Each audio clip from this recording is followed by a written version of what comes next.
Hello, good evening, everybody. I am Dr. Abhishek Soni, and I am here with the short lectures on fluid mechanics.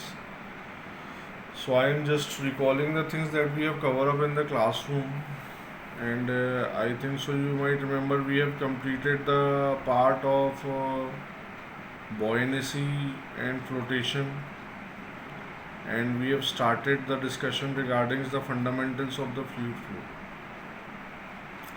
And in the fundamentals of the fluid flow, we have seen there were the two methods, that is Lagrangian and Lurian method, and we have also discussed regarding why Lurian method is followed and what was the difference between Lagrangian and Lurian method. Also, we have gone through various types of fluid flow, that is steady flow, unsteady flow, uniform and non-uniform flow, one-dimensional, two-dimensional, and three-dimensional flow, rotational and irrotational flow, laminar and turbulent flow.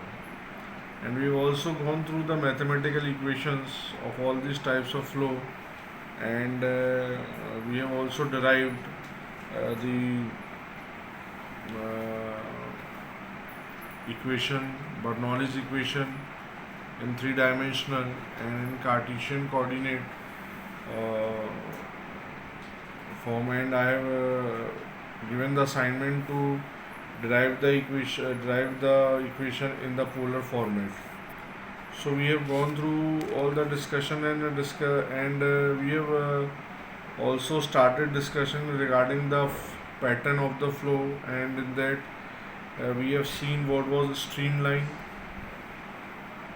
So I am just recalling that streamlines were nothing but the imaginary curve drawn through a fluid in such a way that the tangent at any point gives us the direction. Tangent at any point gives us the direction of the velocity of the flow at that point.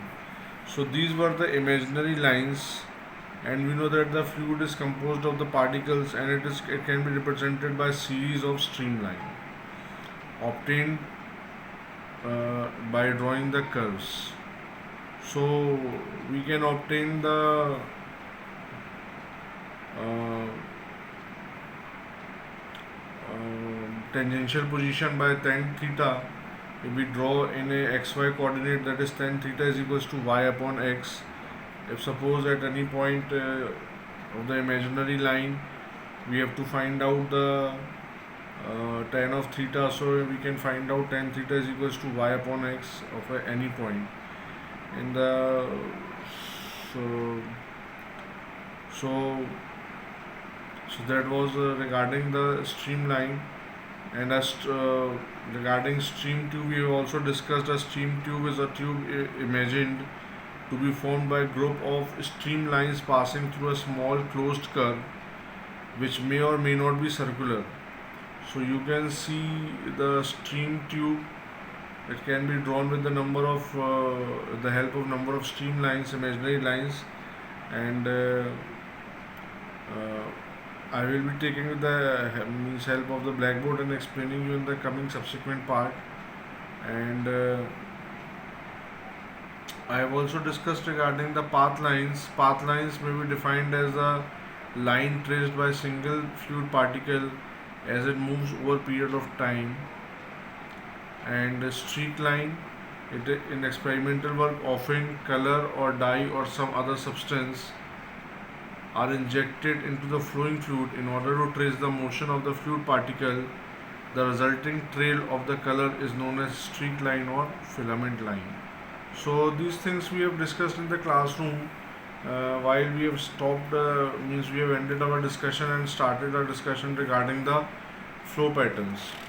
So